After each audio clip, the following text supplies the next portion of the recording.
Hello friends, नमस्कार। एक बार एक नए वीडियो में आपका फिर से स्वागत है। इस वीडियो में हम बात करने वाले हैं सूक्ष्म शिक्षण पाठ्य योजना 03 की, जो कि कौन सा कौशल है, ये व्याख्या कौशल।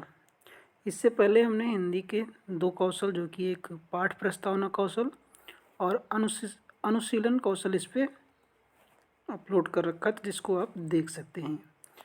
अब व्याख्या कौशल में क्या होता है, सबसे पहले वही स्टेप है कि आप विद्यालय का नाम लिखेंगे अपने। उसके बाद छात्र अध्यापक के नाम के आगे आप अपना नाम लिखेंगे यहाँ पे। उसके बाद इस प्रकार से एक कॉलम बनाएंगे जिसमें दिनांक, कक्षा, वर्ग, विषय, चक्र और अवधि, इस प्रकार से इसको डालेंगे। अब जिस डेट को आपको पढ़ाना वो डेट डाल देंगे। जिस भी कक्षा के लिए बनाए हैं, 1 से 5 या 6 से 7, 8, जिसके लिए भी बनाए हैं वो डाल देंगे यहाँ पे। सेक्शन यानी कि वर्ग, विषय आपका हिंदी, व्याकरण जो भी हो, चक्र प्रथम, ये मतलब होता है ड्यूरेशन, आप किस टाइम पीरियड में बढ़ा रहे हैं, तो चक्र प्रथम है आपका। उसके बाद है अवधि। अवधि कितने की है, ये 6 मिनट की है। यहाँ 15 मिनट 6 मिनट लिखना है, 6 मिनट। आगे चलते हैं। आगे है प्रकरण हमारा, क्या है, क्रिया और उसके प्रकार। क्या है, क्रिया और उसके प्रकार। क्रिया और उसके प्रकार।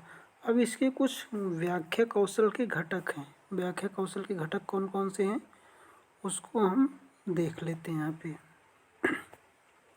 जैसे पहला है विचारों या कथनों को परस्पर जोड़ने वाले शब्दों, मुहावरों का समुचित प्रयोग। दूसरा है अस्पष्ट प्रारंभिक कथन। तीसरा है अस्पष्ट निष्कर्षात्मक वक्तव्य का प्रयोग।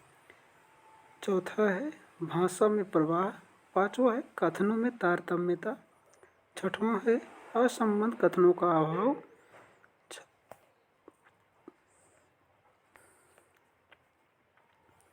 छठवां है असंबद्ध कथनों का अभाव।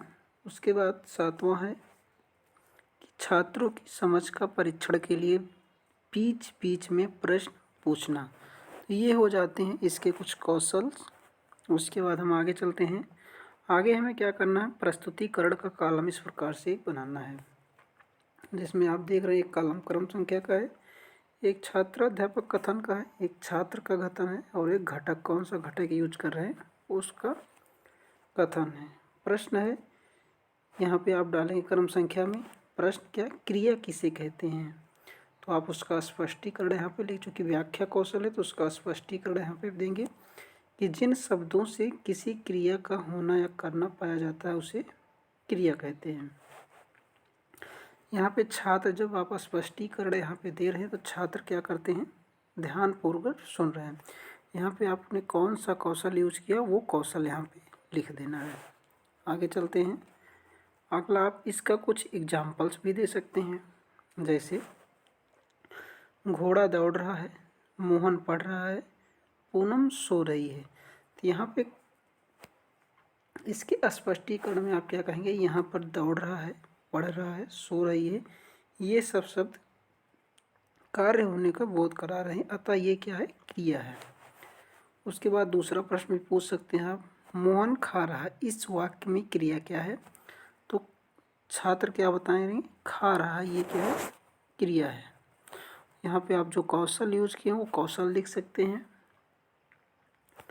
उसके बाद अगला प्रश्न रखेंगे, क्रिया के कितने भेद होते हैं, तो यहाँ पे क्रिया के दो भेद होते हैं, एक सकर्मक क्रिया और एक आकर्मक क्रिया। यहाँ पे छात्र ध्यानपूर्वक सुनेंगे, आपने जो कौशल यूज किया वो कौशल यहाँ पे लिख देंगे। उसके बाद इस सकर्मक और अकर्मक क्रिया को आप एक्सप्लेन कर देंगे। सबसे पहले सकर्मक क्रिया, जिस वाक्य में क्रिया के साथ उसका कर्म होता है वो क्या है, सकर्मक क्रिया है। जैसे मोहन आम खा रहा, इस वाक्य में क्रिया खा रहा है और आम कर्म है, अतः यहाँ सकर्मक क्रिया है। तो यहाँ पे आप लिख देंगे जो भी घटक यूज किए हैं, आप एक्सप्लेन इसके कर रहे हैं तो छात्र ध्यानपूर्वक सुनेंगे यहाँ पे। उसके बाद अगला नोट करके लिखा गया है, सकर्मक क्रिया को पहचानने का सरल तरीका है। क्या अथवा क्यों लगा के इसको पहचाना जा सकता है। आगे चलते हैं। आगे है जैसे राम पुस्तक पढ़ रहा है। तो इस वाक्य में जब हम प्रश्न करेंगे तो इस तरह राम वाक्य पढ़ रहा है, क्या पढ़ रहा है, ठीक है। तो उत्तर मिलता है कि पुस्तक पढ़ रहा है। तो यहाँ पे कौन सी क्रिया हो जाएगी, सकर्मक क्रिया। अगली हमारी आती अकर्मक क्रिया, इसको एक्सप्लेन करेंगे। जिस वाक्य में क्रिया के साथ उसका कर्म ना हो उसे अकर्मक क्रिया कहते हैं। अब यहाँ पे ये गलत हो गया, यहाँ पे घटक यहाँ पे लिखना है। यहाँ पे यदि आप एक्सप्लेन कर रहे हैं लिख देंगे छात्र क्या करेंगे, ध्यानपूर्वक सुनेंगे। एग्जाम्पल, राम रो रहा है। क्रिया के कितने प्रकार होते हैं, 2 प्रकार होते हैं। ये तो आप जो है छात्र को जो पढ़ा रहे हैं उससे संबंधित यदि कुछ पूछना चाहें तो वहाँ से पूछ सकते हैं। आगे चलते हैं। आगे इस प्रकार से एक निरीक्षण तालिका एवं मूल्यांकन प्रपत्र बनाएंगे, जिसमें एक क्रम संख्या का होगा, एक कौशल के घटक, एक टैली चिन्ह और एक मूल्यांकन का। कौशल के घटक, जो कौशल के घटक आपने ऊपर लिखा है उसको इस कॉलम में लिख देंगे। ये टैली चिन्ह आपको ये कॉलम छोड़ना है और मूल्यांकन यहाँ पे लाइन बना के इसको भी आपको छोड़ देना 1 से 7 तक गिनती लिख के, ठीक है। आगे चलते हैं।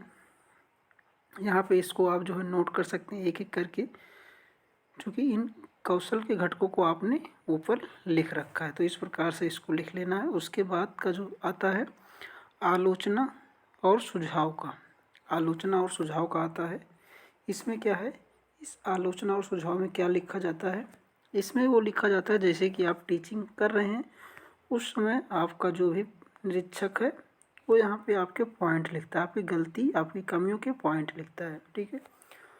उसके बाद हस्ताक्षर प्रशिक्षु, हस्ताक्षर पर्यवेक्षक और हस्ताक्षर विषय विशेषक, इस प्रकार से 3 जगह लिखेंगे। और यहाँ पे आपके हस्ताक्षर, प्रशिक्षु पे आपके हस्ताक्षर, यहाँ पे पर्यवेक्षक का हस्ताक्षर और यहाँ पे आपके विषय अध्यापक का हस्ताक्षर।